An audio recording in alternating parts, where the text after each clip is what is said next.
All right, what is going on, everybody? How you doing? Welcome to another episode of Talking Buffalo, your weekday daily driver for Buffalo sports talk and more. I'm your host, Patrick Moran. Thank you very much for locking in, for listening, whether you're watching this on video, which if you are, this is actually streaming live for a second straight night. Of course, most people listening to this on audio podcast form. Appreciate you all. For a second straight night here, I'm joined by my good buddy Tone Potts. If you happen to be watching this on the video, kind of smooth right now, man. Dressed to the nines. What's going on? Well, thank you. It's my 3 times a year I get dressed up for officiating banquets, and this happens to be one of them. You're like crazy loud in my ear. Can my headphones be turned down a little bit? No, but you can take them off. Yeah, that might be. You can take the headphones off. Just make sure you stay up closer to the mic when you're talking. That's all. So. All right, I can do that. I can do that. So we talked yesterday, and look, obviously, we're going to be talking plenty of Buffalo Bills right now. Maybe a little bit of Sabres talk, but during the show last night, which we recorded live, like literally 15 minutes or maybe something like that after the game, you said something that resonated with me. I don't know if you said it on camera or not, but you would prefer to record the next day, having a night to kind of sleep on things, get a vibe for how things are going, like on social media the next day, listen to the coaches talk and stuff like that. So let's start. And I got a lot of stuff that I want to get to. Some of it might be in random order here, but let me start there. So it is the following day now. The Bills played over 24 hours ago. How do you feel right now? Do you feel any different than you feel last night? You weren't really. I think maybe it's because you bet on Cincinnati, but no, you weren't really pissed. You weren't emotional. It's what I expect. I mean, indirectly, maybe. I bet on Cincinnati because it's what I expected. So it's more so the idea of, it played out much the way that I expected it to. That probably had me, in a place, in a headspace with the loss that just really wasn't that terrible. I didn't expect much, from the game. And, to answer your question of where I am today, I think, there's so much out there when it comes to the X's and O's of the 23-24 season. All right. There's just so much out there. And me personally, I don't bring this up to have some sort of, different take or to be unique. But I just started thinking of the bigger picture. I started thinking about the reality of, whose last rodeo is this, of big players, guys that have been around, whose last rodeo is this? And what is that going to look like, come the off season? Because I am one of those guys, and it doesn't have to be. I think people jump down your throat when you try to talk about off season sort of things in season. People are like, well, we wait all year for this, there's a time for that. And I disagree. If the overall health of the franchise and its roster and its leadership is is playing out in real time, and you want to have a conversation about it in season, why can't I have that conversation? And is this offense going to pick up over the course of the second half of the season conversation? I can't have both. Yeah. So I'm not saying that you're saying that to me. I will want to get into it a little bit, but I think just for the sake of flow, I'll hold off. But that's kind of what was playing out in my head a little bit today. Like I pulled up Spot Track today. I don't do that. That's funny you say that. You know what I mean? I pulled up Spot Track today and started to take a look, because I think we're kind of at a precipice right now where, whether or not the season turns, we are seeing the end of that first window. That first group. Let's think about McDermott's guys when he got here, even predating Bean, Poyer, Hyde, early McDermott, free agent signings, throw in Trey, his very first, his first draft pick. Again, how much credit you want to give Whaley for having a role in that. Sure. I don't know. But, that was the foundation that this thing was built upon. And the foundation is crumbling.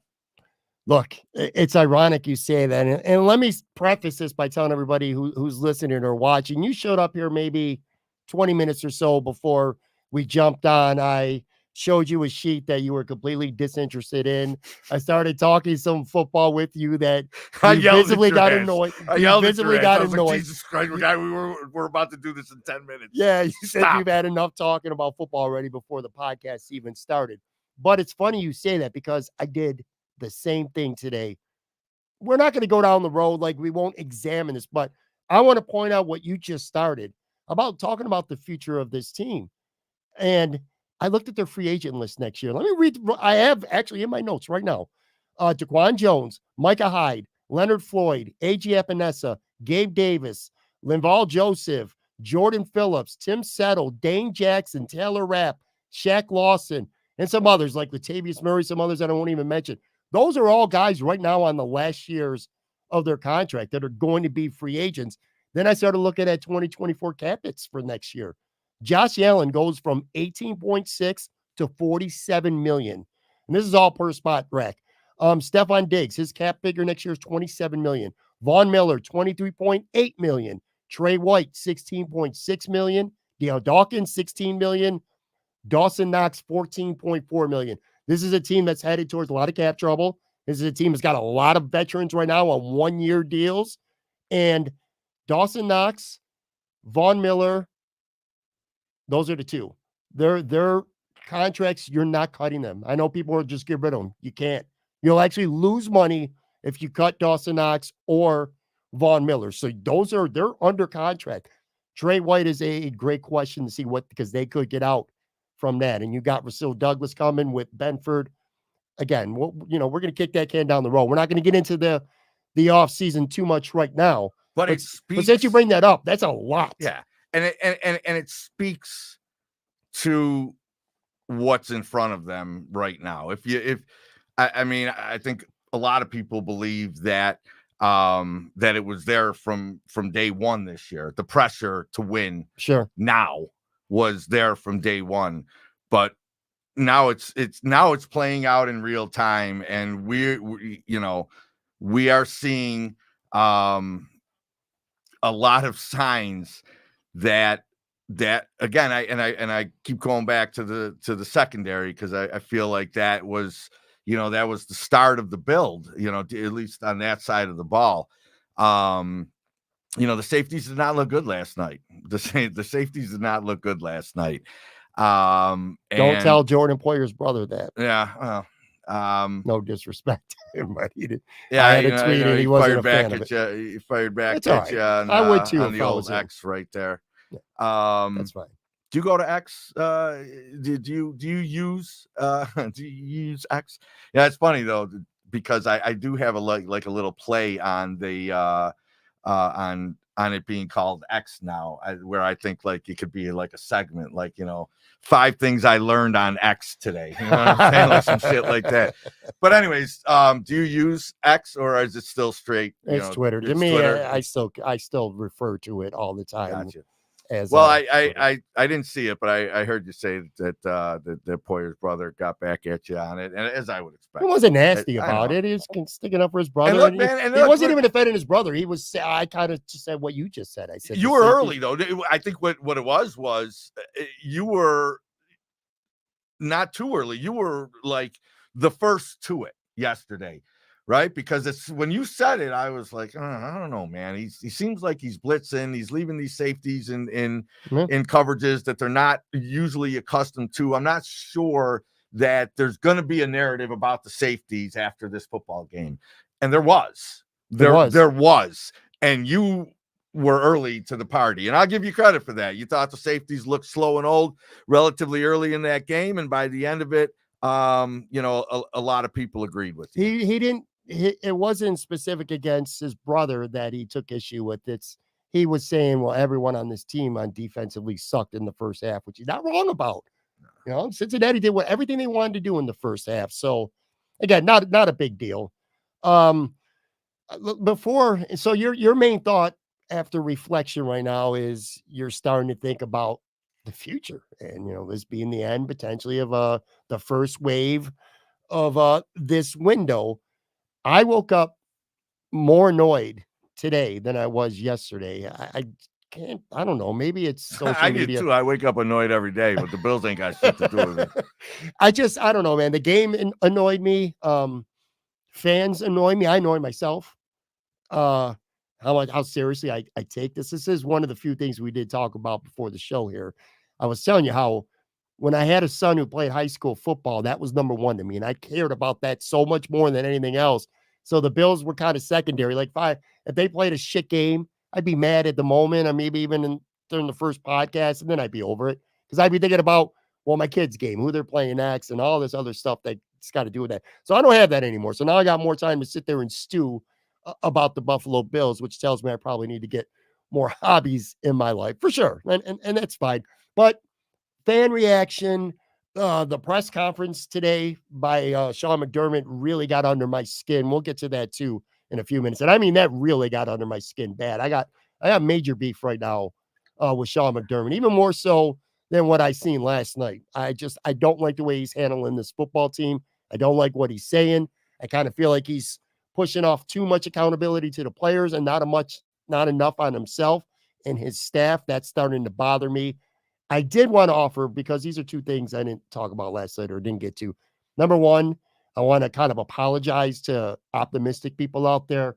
Our good friend Scully is the ultimate optimistic Bills fan. I call him Spin It Scully because he's always going to come up with a positive spin, no matter how shitty things have gotten for this team for years and years.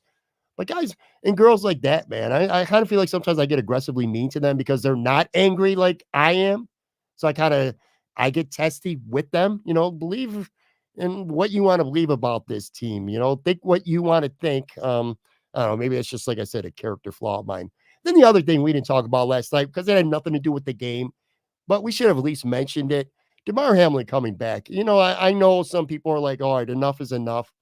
Dude died on a football field, that football field. And 1 year later, a little less than 1 year later, to be alive and to be on the team. He didn't play, so he can't say in uniform, but just to warm up and be on that field.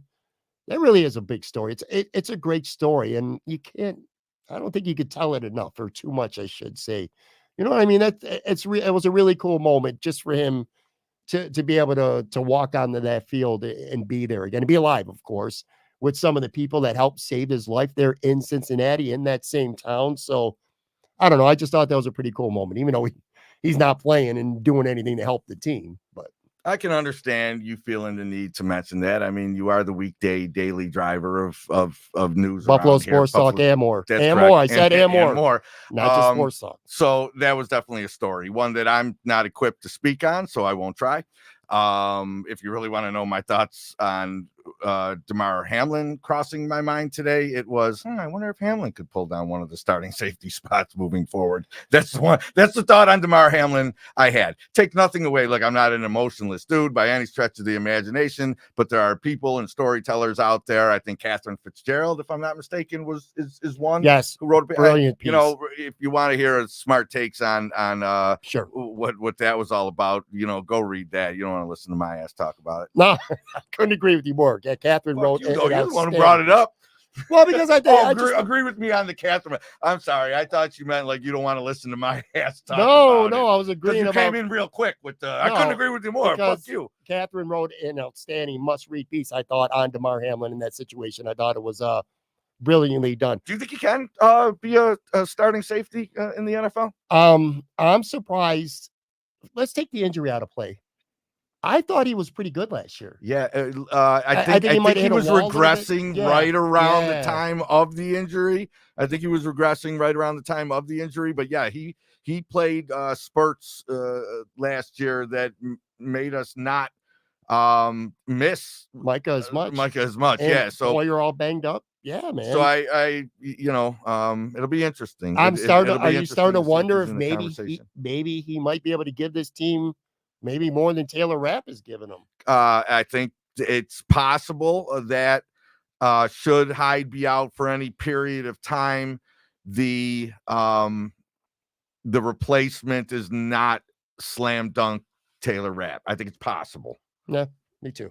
Me too. We'll see. I mean, it's not encouraging that he's only been active one game. We'll see how that plays out. But anyway, I wanted to we'll talk about a couple things that's wrong with this football team. And there was a lot of things. And kind of the title of this episode is about how much, how big of slices of the pie do certain people and things blame, or how much blame do they deserve right now for what's going on. I want to put something up on the video side. I'll read this for most of the people who are listening here on the audio side.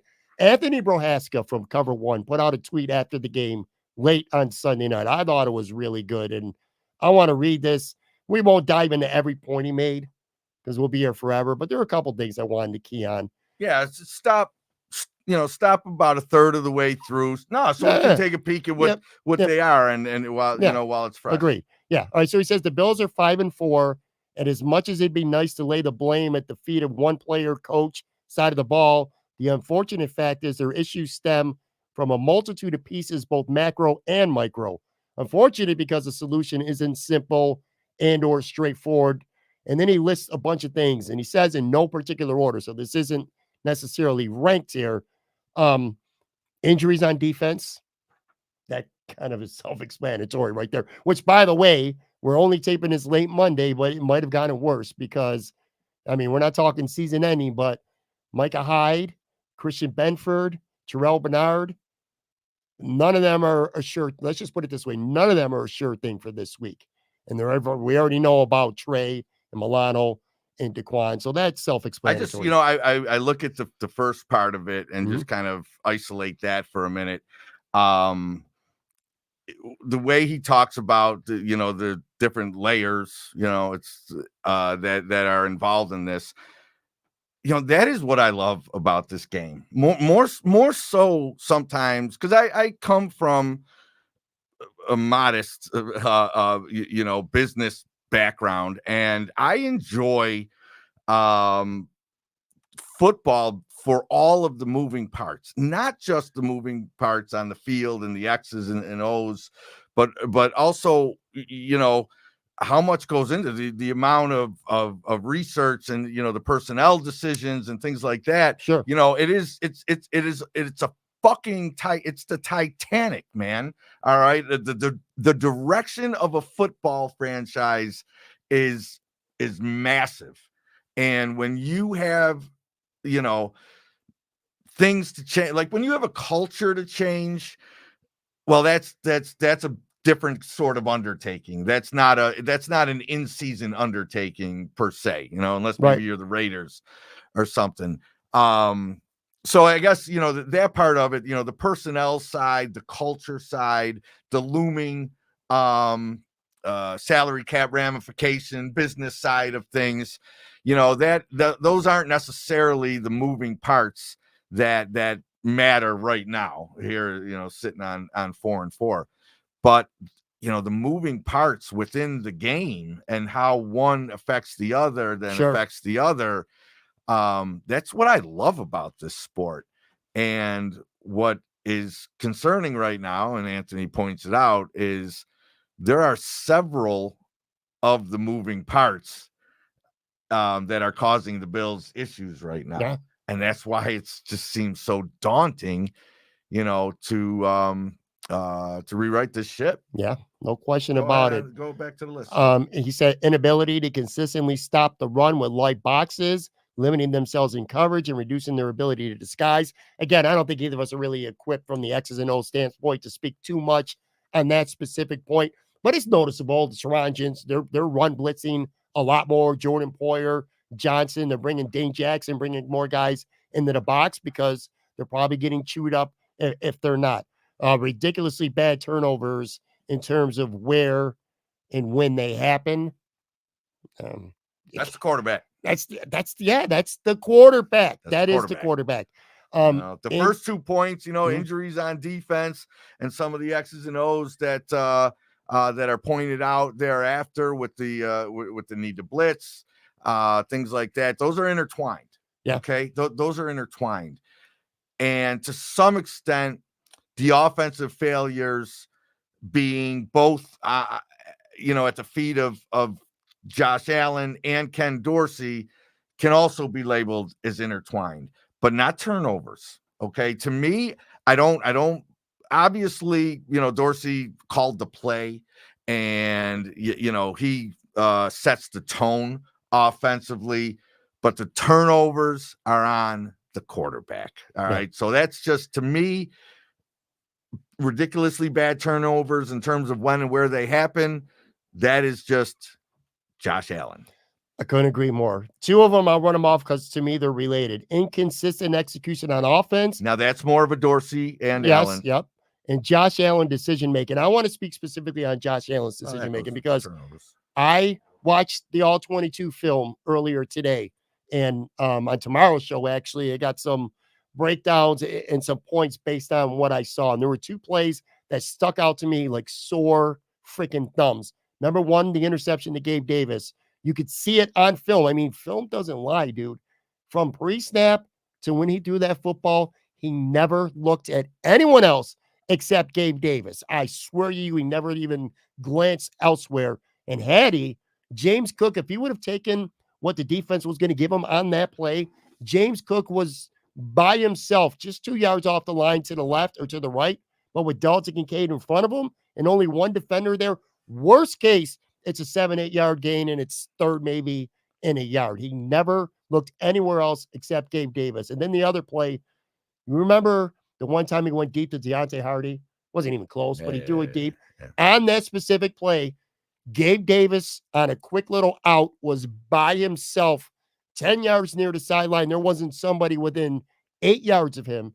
And again, Josh Allen on that play never looked anywhere else. I'm not going to try to pretend I'm Eric Turner or Joe Marino and give you all these fancy X's and O's. But even a casual fan can see at times Josh Allen has got tunnel vision now. He's not looking at anyone else. These are two big plays, games, potential game-changing plays here. The decision-making, going back to what Anthony said, it's been freaking terrible. Remember early in the season when the Bills' offense was looking good, albeit against shitty teams, but Washington and the Raiders, it was about taking what they gave them and just methodically going up and down the field, high completion percentage, not getting selfish and greedy. I don't know where that went. It has not been there since the Miami game. Now that was week 4, dude. We're in week freaking 9.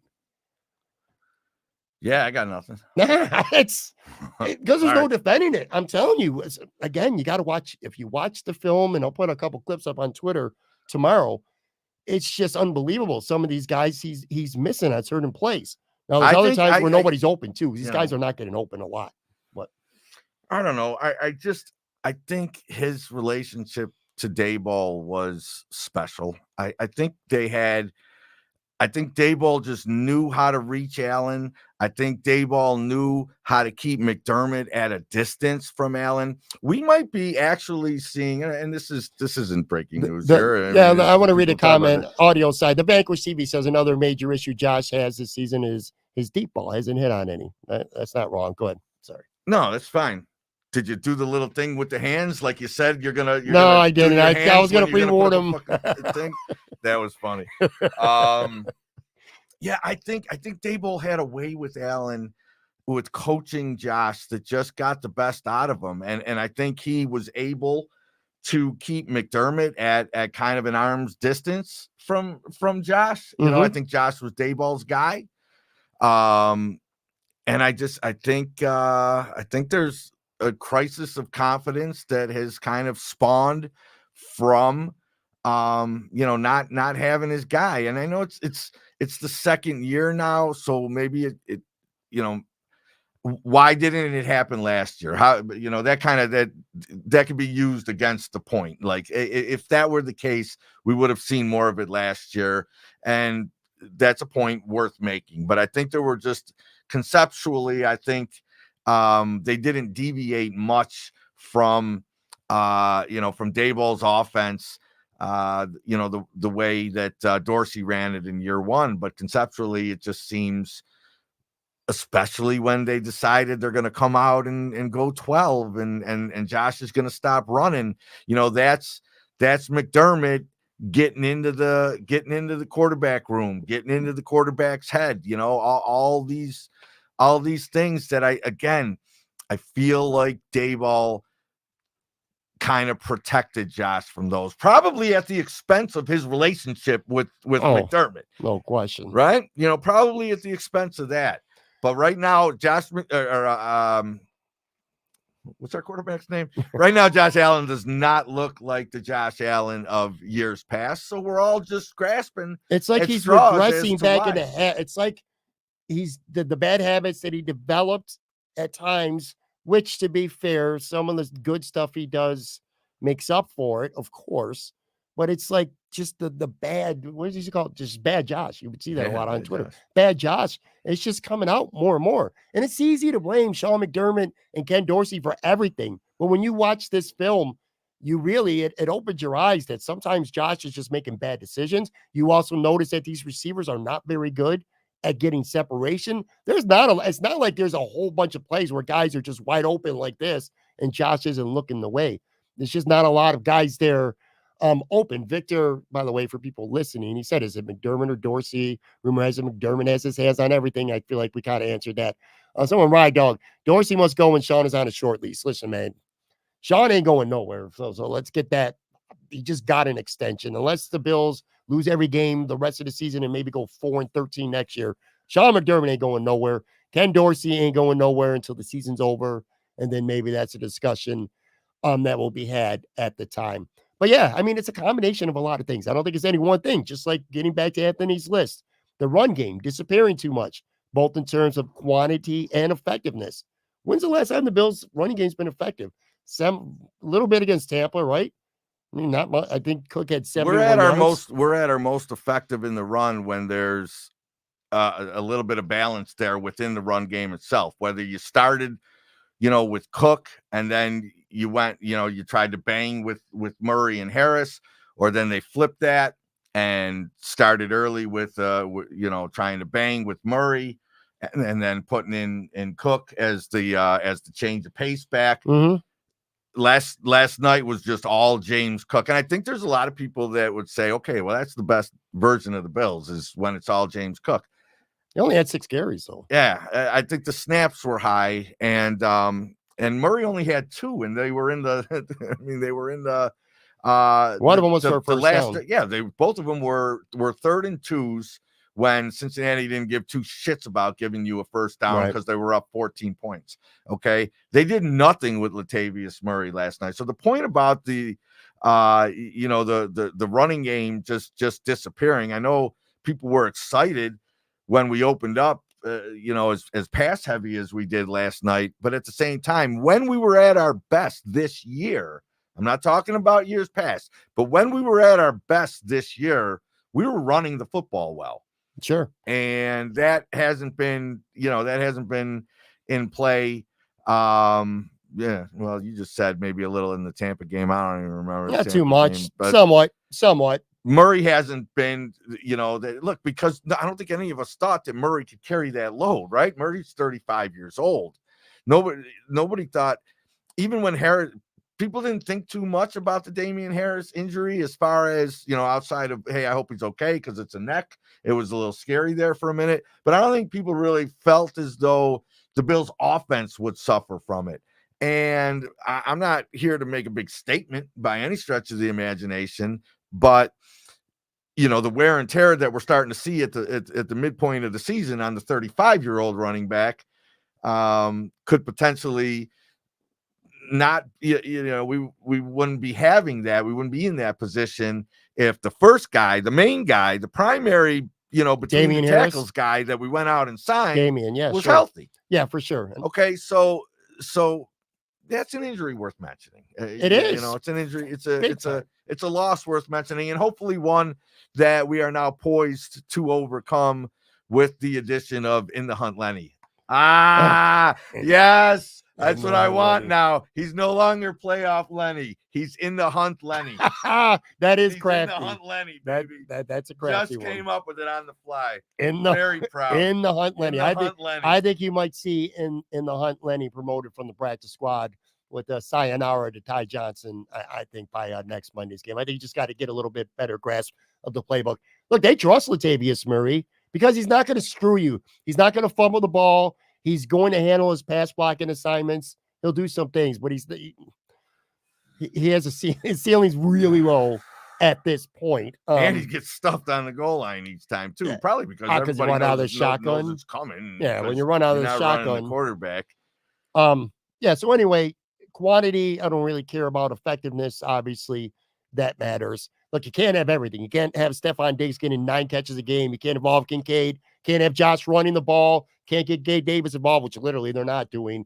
And you know, and make Shakira a factor and be able to run the ball 20 times a game. You got to kind of pick your poison. It's just, to Anthony's point, I think what he's saying is it's just not been effective enough. Not so much about the quantity. Predictability on offense, I mean, sure. It just doesn't feel like a hard team to defend. You talked about this last night, and this was another thing that resonated with me. Everything's just laboring. I looked at the drive to open the second half, like not in depth or anything. I just was kind of looking at the game script. That second half drive, opening drive. Right? Yeah. Dude, that was like an 11 play, 58-yard drive.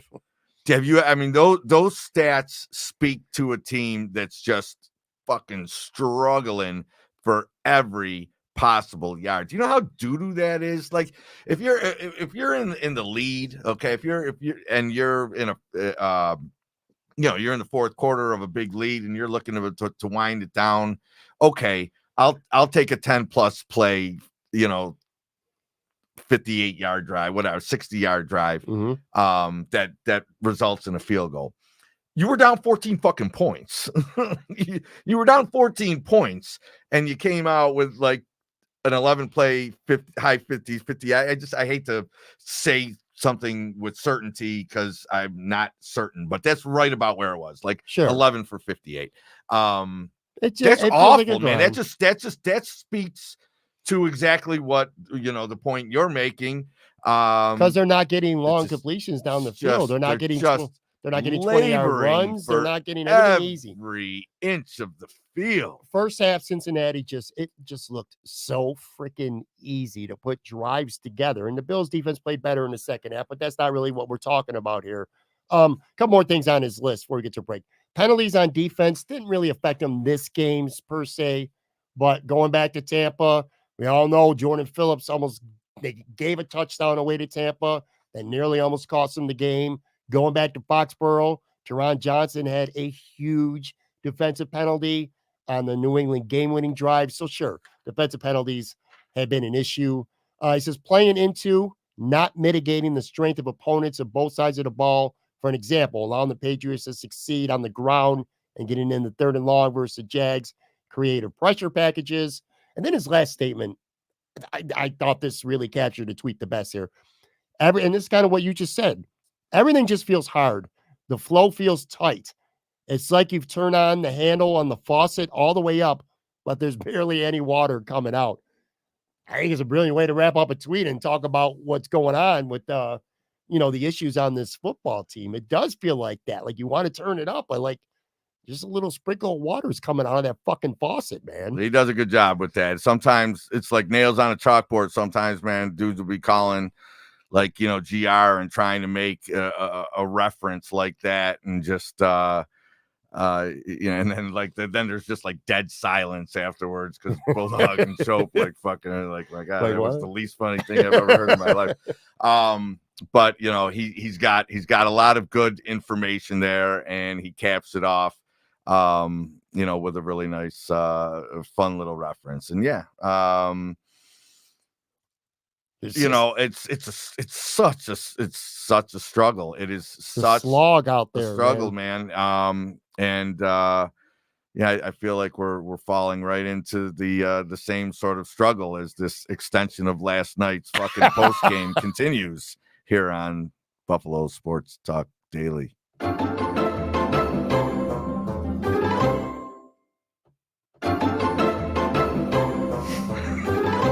back here on Talking Buffalo. It's not Buffalo Sports Daily. That was a fucking blog from like 15 years ago.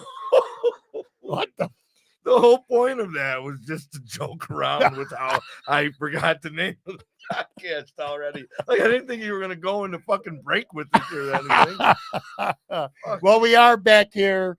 Thank you for tuning in, for watching. If you haven't subscribed, make sure you do. This episode is sponsored, of course, by Imperial Pizza. So I told you that I was really annoyed, more annoyed on Monday, I think, than I was when I went to bed Sunday in the few hours following the game. And a large part of that is because of Sean McDermott, not just the job. And I'm not going to rant on the same shit we already ranted about yesterday with Von Miller being in on, you know, that critical play of the game, the stupid freaking challenge that wiped out an important timeout. So it's not even the X's and O's of the game.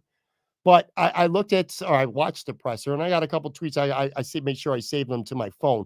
Some of the shit he was saying to the reporters today really got under my skin. One of them, talking about the game, Sean McDermott says long and short of it is, because he was asked about the tempo. Somebody asked him, why are you not picking up the tempo more? That seems to be when the Bills offense is looking at its best. Sean McDermott says long and short of it is Bills got away from up-tempo offense because they wanted to get into other styles of offense. What the fuck is that even supposed to mean? One, you want to get into others, you want to not do something that's not working? I don't even understand what that means. And I want to read a tweet in response from somebody named TJ. I don't know who this is, but this tweet is perfect. Sunday night against the team that ended your season last year is not a time to try some different things. You do what you're good at. Does he think this is practice? It seems like these players and coaches are too comfortable. They play and coach like there's zero consequence. What do you even think he meant? I mean, you heard the comment. What do you think he meant? Wanted to get in other styles of offense? Because I know Ken Dorsey was talking about they wanted, in part, they had to get out of their up tempo and no huddle because they had bad field position and the crowd was loud. Were they fucking loud on the first drive of the game when they went 85 yards and scored a touchdown like it was nothing? Was the crowd quiet for that? What? I don't understand that. I don't. That's what he said, word for word. Okay, I get it. But I don't bother with the exercise of trying to figure out what someone who is clearly reaching and grasping at straws, what comes out of their mouth. All right. I don't care what Sean McDermott meant. I think, I think, you know, I mean, McDermott's not the type, but, you know, I'm like, you could take a guy who, you know, was comfortable with a little self-deprecation a day or two later, and, you know, like us on a podcast or something, and be like, I said, what the fuck what was my answer to that shit? Look, Sean McDermott's a very polished speaker. He doesn't give you anything that he doesn't want to give you. I think for the first time, this is, you know, he's had crisis before, but crisis built around excellence, around not getting to the pinnacle of what they were striving for. It's a different kind of crisis. You can still kind of be confident in that moment. You know what I mean? You're still on the upswing, right? You're still on the upswing. Mm-hmm. And of course, I mean, I'm talking about the playoff losses and of course 13 seconds. He can still, although he didn't really do that great with it then either. If you think back to how he talked after that. So when a guy, you know, is struggling to find answers, sometimes he says shit that don't make a whole lot of sense. And I'm just not in, you know, in the mode. It just isn't interesting to me to try to figure out what someone who is trying to say, who doesn't even know themselves what the fuck they're trying to say. That's fair. And we're talking about the style of offense, whatever about that. I just thought that was a really dumb, stupid statement when you have success running the ball. He got tangled up last night for sure. And they got outcoached. You said it last night. They got badly out. They didn't just get outplayed. They got outcoached too last night. There was like every phase of an organization they got beat in on Sunday night. But do you remember a couple weeks ago, if you watch the show, you listen to the show, people out there, you'll remember this. You were talking about, you took issue with Sean McDermott more or less calling out Tyler Bass for missing. I don't remember if it was two in Jacksonville or was the one in New England, but He talked about you got to make the kicks or something like that, and Yeah. you took issue with that at the time. It was just noticeable. He doesn't know. He doesn't normally, call about. I don't. Well, there's a reason I'm asking. I don't know. This. I know. I don't think he called out.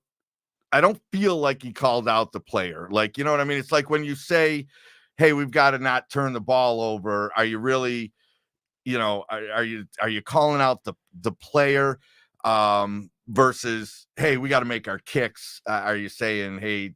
Are you calling out the player, even though obviously it's directed one way? I think I think McDermott still has the respect of people that have worked with him, for him, or whatever, to be an in-house guy. But I do think you have some examples of where that might be starting to waver. I have one. It is, and I'm going to tell you this. I don't completely agree with you on your statement. It's been wavering for a while before this season too. There are players, from what I understand, from people who would know, that there are players who have taken issue previous to this year with Sean McDermott putting too much accountability on players and not enough on himself or the coaching staff. And what he said today kind of got under my skin. And maybe I read the tea leaves wrong sometimes. I don't know. But Sean McDermott says it's tough to win when you turn the ball over twice, and that they've got to get back to executing their winning formula, which, again, I don't even know what their winning formula on offense is freaking supposed to be. But it's that. You hear execution, complimentary football. We're not playing good complimentary football. He's calling out the players, which it's not so much that I have issue with him calling out players. I feel like, where's the accountability? We have to, a lot of the great coaches, we got to play better. We got to coach better. We got to be better prepared. You're not hearing that shit from Sean. He's basically saying we got to execute. We got to play better. We got to be prepared better. I mean, they got off the fucking plane in London and they sleptwalked to a game in London. That's not on the coaches at all. That's not on him. That's not on the organization. You go to Foxborough and you lose to a chump-ass team that just lost at home to freaking Washington this week. Are you kidding me? The coaching is involved with this team being 5-4 right now, but I'm not hearing any accountability, at least not verbally, from him talking about we got to coach better, we got to be better prepared. It's out there. Where? I haven't heard it. All right, listen. Sean McDermott doesn't go through a week following a loss without saying it's so robotic, it's so insincere that it's barely even noticeable. But Sean McDermott will always say I got to be better. This has to be better. Sean McDermott will always say that. He'll never speak directly on it. And look, I'm not trying to say that he necessarily has a genuine quality about his accountability. He strikes me as one of those leaders, and they are out there, man. I know you don't love the NFL being compared to everyday work life, but I know people and have worked for people that simply fucking refuse to say when they got something wrong. They refuse. Oh, I know a lot of people like that. And Sean McDermott seems like one. He seems like one that, when it comes to his players, he is, and it's not because of a lack of accountability as much as it is, the leader has to be right. Once I give them, that I don't know exactly what I'm doing. I start to lose my ability to lead somewhat. And I disagree with that. As far as leading, leadership strategies are concerned, that is not one that I believe in. I do not believe that you have to, always seem like exactly what, it went wrong or something like that. Like, you can dive in and try to figure it out and, and own up to your role in being in the position that you're in, and still, I think, rally the trust of the troops. But I don't think McDermott is that type. I don't think McDermott likes to show weakness to his, the entire building. Fuck the city. It's just not how he comes across. You're not going to get it. You're not going to get it other than in those typical coach speak, we got to coach better. We got to play better. But you're going to get the robotic answer. If you didn't get true accountability, all right, at 13 seconds, the fuck if you're going to get it at 5 I and could agree 4. more. And I don't think you got true accountability at 13 seconds either. I mean, I don't want to relive shit from 2 years ago, but to me, this is kind of where this ultimately goes back to. And from what I've heard, there's players out there that took issue with him not having accountability for any of it. All Basically, right, just how then about the I need this execution? Using the word execution is puts to it on some them. people is putting it on the players. And I think there's some players out there, obviously not being verbal about it, certainly not publicly anyway, that take issue with him saying that. The way it's said, it comes across as, well, we're doing everything right and the players aren't doing what they're supposed to do. They got to execute better.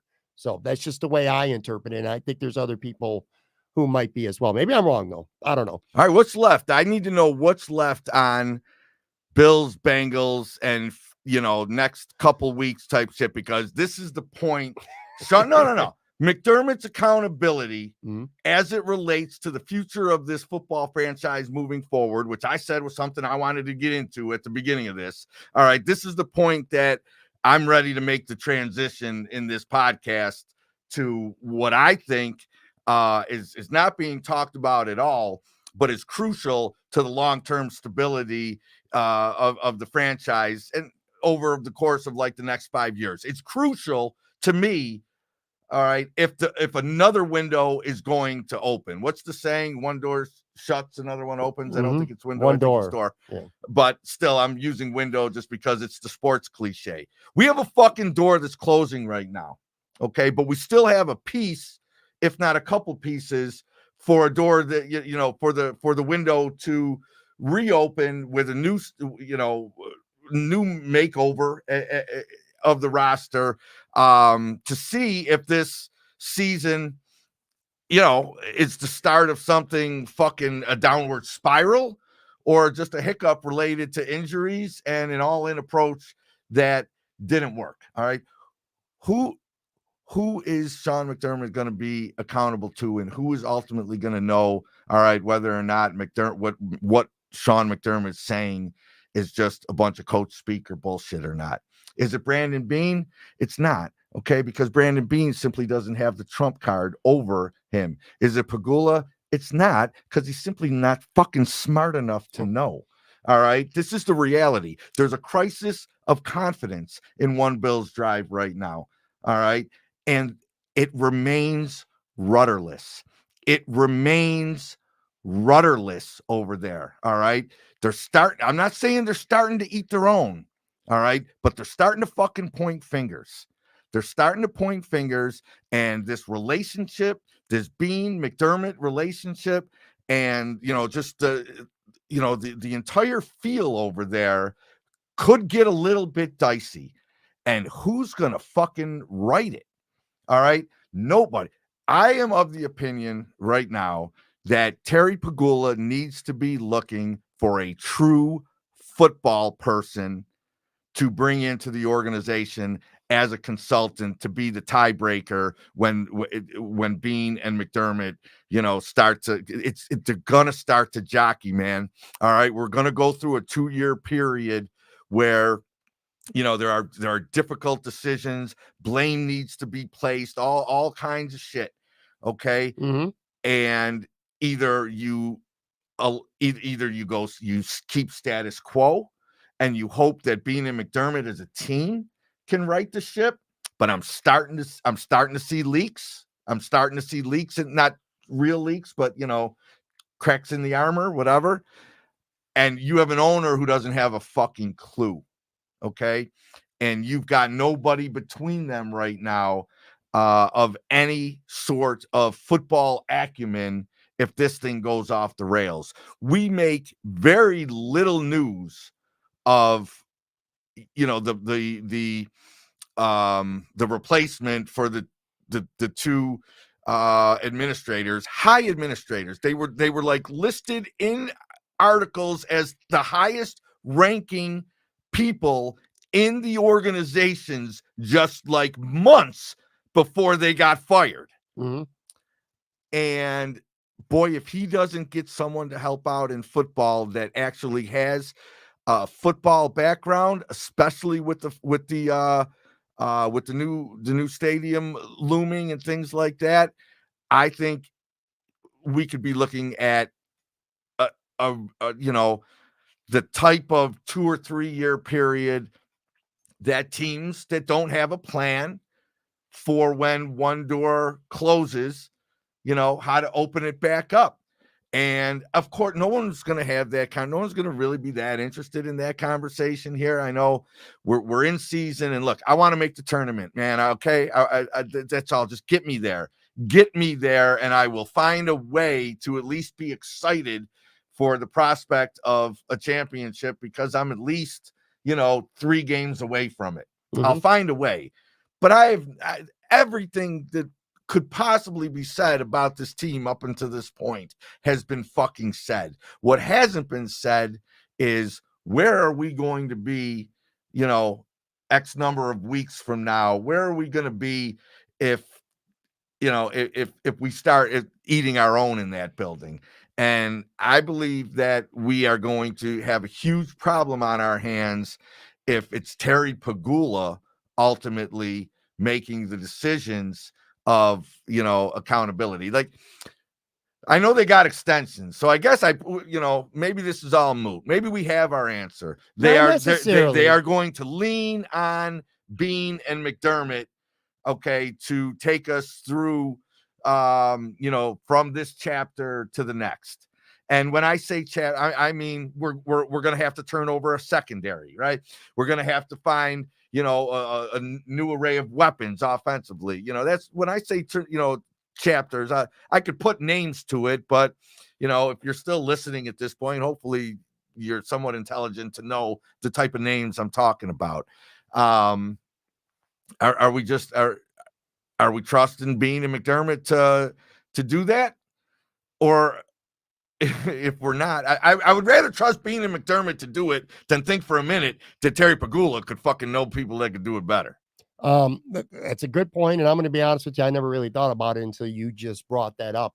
Could come down to something like that. Get a football guy. Jesus, man. You're 1.5 billion or whatever the fuck that stadium costs.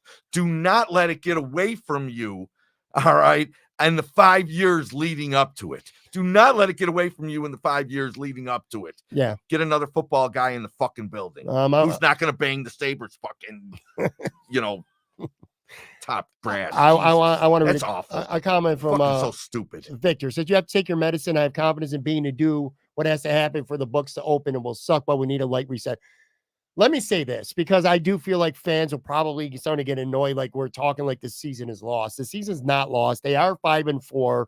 I will say that I think there's a better chance the Bills miss the playoffs than they do seriously contending for a Super Bowl right now. Can that change?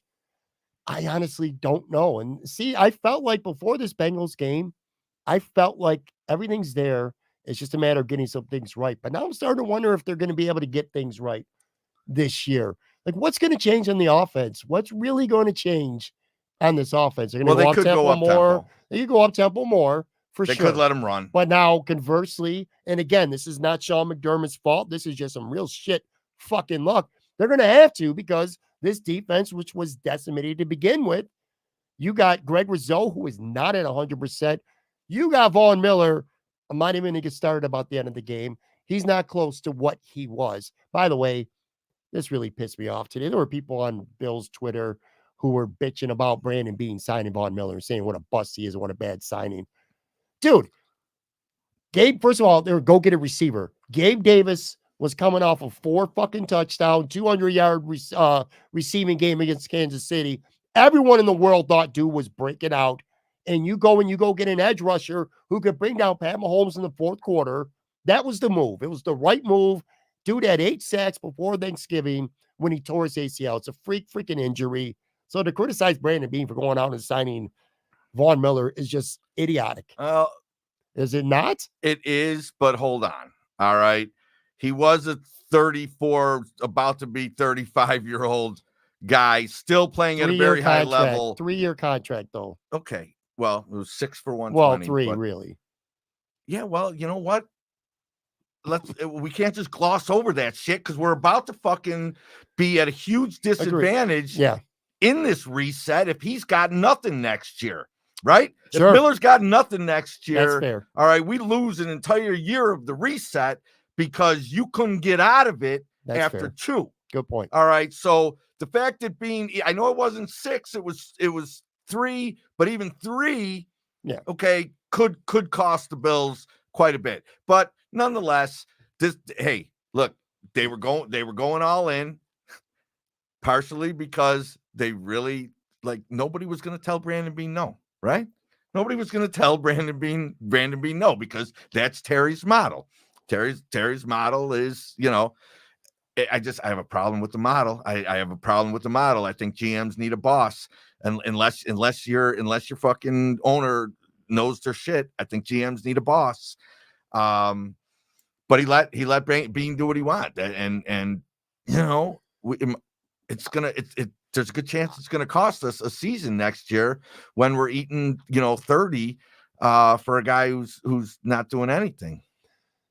I think it's a good point. And, I'll tell you what. So on Thursday's show, I got Anthony Marino from Buffalo Rumblings. I'll get to some micro topics like Gabe Davis. I want to talk about him. We'll talk about the defense. Joe Marino had a really good tweet about how much Sean McDermott blitzed on Monday night, which leaves a secondary that's equipped to play zone defense, which might go back to, Sean waiting to February to take over this defense and the personnel that they have on this team. But this is not a man-to-man secondary or type of secondary. Anyway, again, I'll talk about that in the days to come, because I want to finish by going back to what you said, because it's got me thinking now.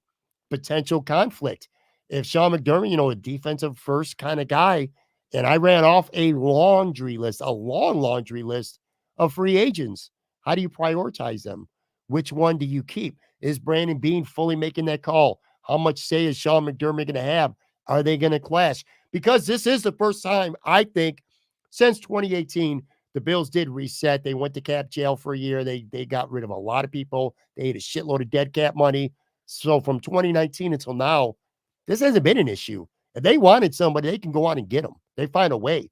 But I think you're running out of opportunities to be able to do that in this offseason. And there are going to be some tough decisions. Do you keep AJ personnel decisions? I didn't even mention, by the way, Mitch Morse will be going in the last year of his contract. He's going to be 32, 33 years old. He's got a big, chunky cap hit. And I mentioned Stephon Diggs' cap number. We know how your boy was this offseason, frustrated as fuck with this team on how the season ended. How do you think he's going to be if this team goes 9-8 and misses the playoffs? What kind of Stephon Diggs are you going to get in the offseason? And I'm going to tell you, I'm going to be real with you. I kind of was almost pro media this offseason with him. Like, get your ass in camp, talk to the media, get it over with, blah, blah, blah. I'm going to tell you right now, I've changed my mindset on that. If Stephon Diggs is pissed off after this season, more so than last year, I'm going to be on his side. I don't blame him. I don't blame him at all. So anyway, that's another issue. There's going to be a lot of potential issues coming up this offseason, especially if this team doesn't make the playoffs, or even if they make the playoffs and they're one and done. I think I'm going to step in there, though. I think it's the changes to the roster are going to come regardless. All right. But they have to. Right. The fallout, the internal strife, and or external in the case of Steph. You know what I mean? Like he was public with that. Mm-hmm. I think they'll avoid that if they just get in. And I get it, man. I get it. What a fucking crazy change of heart from where people expected this season to possibly take them. You know what I mean? Like we're talking about being competitive in games now. We're talking about just getting into the playoffs. My answer is yes. The injuries changed the game. All right. They changed, the expectations. They did it for me on the spot. Some of you were late to it, but I'm just much smarter. They changed the expectations. And I think if they just get there, they find a way to get there, even if it's one and done, the changes will come. Dorsey will take the fall. I was going to ask you that. Is simply firing him enough? That'll be a Is wrap. that enough? Just if you fire Ken Dorsey Is Who the it fuck else you firing? is it that much? Who else you Well, firing? I don't know. Who you firing? Well, they're going to make a lot of personnel changes because they have I to on the mean, roster itself. Who you firing? On the 53 man, yeah, he's going to take the fall. And I shouldn't say it like that because then I'm making him sound like a victim. I'm not sure he doesn't deserve to take the fall. But do you put that much on the offensive coordinator? If Brian Dable was the offensive coordinator right now for the Buffalo Bills, would this be a completely looking different offense in your opinion? Do you think do you think it's that big of a difference between Dable and Ken Dorsey? Yeah. You do, really? Fuck yeah. Okay. I mean, his Josh, unless for some reason, Dayball allowed, McDermott into Josh's head. You know what I mean? But come on, man. You ever see Brian Dayball? The nuts on that guy. You ain't fucking neutering to Brian Dayball. You ain't fucking like Brian Dayball had a way with his side of the ball, his half of the office, his floor of One Bills Drive. And I think just in talking through it today, I'm probably more a believer than ever that Josh's issues are the transition from someone who just got him and to someone who it just is trying to extend, thinks that he's acting in his franchise and his players' best interest. But we're seeing it not work. We're watching it not work. And that's why I believe that you can still, capture lightning in a bottle if you just admit you were wrong. Do you think there's any chance whatsoever that Ken Dorsey gets fired before this season is over? No. I don't think so either. But I think there's a lot of chance people who think that the offense that the chains come off Josh. You know what I mean? I think there's a chance that I don't think it's a good chance because they go back to what I said earlier. I think McDermott's a stubborn motherfucker who's not going to sit there and say I was wrong. If I agree with that. If Sean McDermott had a plan going into the season, and that plan was his quarterback is going to run less, you know what I mean?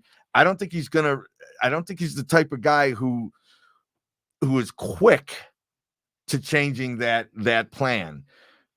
But maybe, just maybe, it's the point. He's at a point of such desperation right now that he will show some humility in his on-field, persona. I'm not talking about the fucking phony humility that he shows when he sits in front of a microphone. Mm-hmm. I'm talking about real humility to sit down and say, okay, we're scrapping that. Let's go.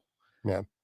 That chance. It's our only chance. It's always there. It's always there because you have the player, right? You have the player. So that's always there. Is he gonna do it?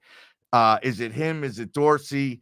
Who knows? They may just fiddle fuck around like they've been doing, get wins against Denver and the Jets, and feel like they're back on track with their original strategy. But if they don't, change course the way they're approaching games offensively, I think they have to, man. They absolutely have to. Earlier in the season, before the injuries, I think Sean McDermott had the mindset of let's have a balanced team. Our defense is good enough to win almost every game. And that's gone now because your best playmakers. Football. He gets so beat up for complimentary football, and I just want to say I'm okay with it. Why? I like complimentary football. I understand what you're aiming for with complimentary football because I mean, if you think about the opening of the show, I said one of the things that I love about football are all of the pieces working together. So you got a little bit of a look into what motivates me, about the game, what I like about the game. So, and complementary football is an extension of that. So I don't beat the shit out of them for complementary football. I like what complementary football looks like. And I think when it's done right, I think it is better than the Kansas City, type of teams. I think we had it, but we just got decimated with the injuries on defense, and it's hard to change course in the middle of a season. But complementary football is no longer this team's path to success, and success is not. We're not even defining success any longer as a championship. Complementary football isn't even this team's fucking path towards a playoff spot. Couldn't agree more, man. Last point about Ken Dorsey, and I'm out. I talked about Josh Allen and the mistakes. I think Ken Dorsey's he's unable to reel Josh in from being greedy. The interception to Gabe where I said Cook was wide open underneath. The bomb to Hardy where Gabe Davis is wide open 8 yards down the field. Didn't even look that way. And then I'd say to myself, two factors. When is the last time you've seen James Cook, who's a really good running back, run some kind of wheel route or line him up outside get him outside against a linebacker and take a deep shot with your running back against a linebacker in one-on-one? When's the last time you've seen that? When's the last time you've seen a legit trick play, not that bullshit flea flicker? I laughed on probably Sunday 3 more times today over that. Yeah, shit. I laughed like 3 more times simply over how hard we laughed. Yeah, the 2 we did. times Watching it live on TV, we watched the game together. We did laugh our ass off. And then the last point, how is Deontay Hardy? I didn't realize this until I looked at all the stats and shit today, the advanced stats. 5 snaps.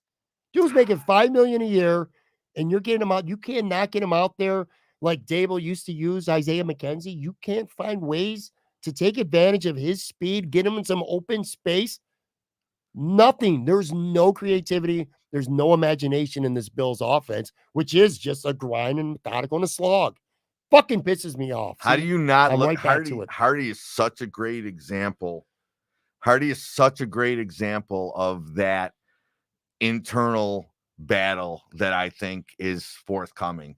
I mean, who owns that one? Who owns that one?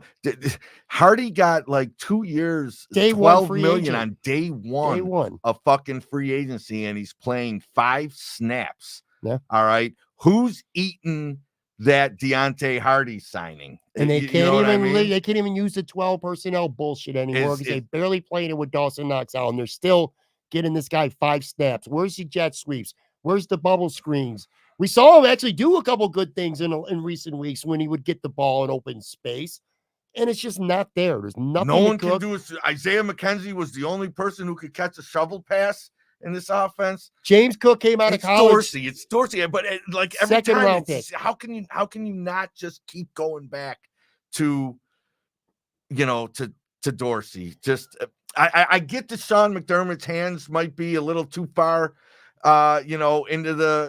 into the mix on offense, but yeah, the vanilla-ness of it, the like where did the shovel pay? My God, we used to fucking score all kinds of touchdowns with Isaiah McKenzie just coming in motion and flicking it to him. Look, Shakir can't do that. Dorsey seems, I don't watch film. I can't really speak to route concepts and different things. I know we do some goofy shit like the touchdown to Hardy where he went in motion and then went behind Josh and caught it over there. We do some things to confuse, but we also stopped doing some things that I think should have been, holdover type of concepts from the Daboll offense. There's no motion. There's no pre-snap shit going on. Again, James Cook, you draft him in the second round, and largely because he's a good pass-catching threat. He's basically fucking Devin Singletary coming out of the backfield, catching little dump passes. That's another thing. Who was dying for the pass-catching back all those straight years?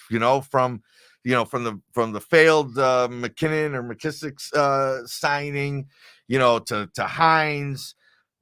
Who was dying for the pass catching running back that never catches passes?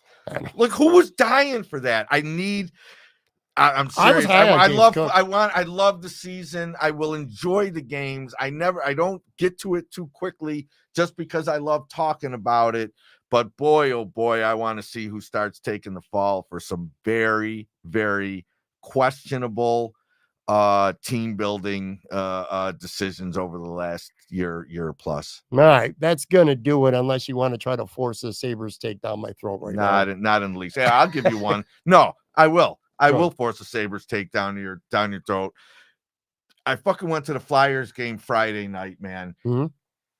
I'm okay with this. Has nothing to do with the Sabres, by the way.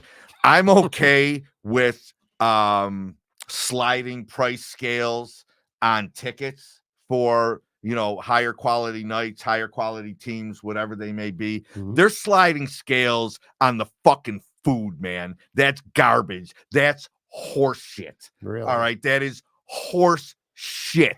I don't know that people are really, if it's been on Sabre Twitter much. I think maybe early in the season it was talked about. But nah, man, they're moving the fucking price up on food and beverages for premium games as well. That's garbage. Their owner's garbage. And he better fucking pick someone who's going to get in and help fix the bills.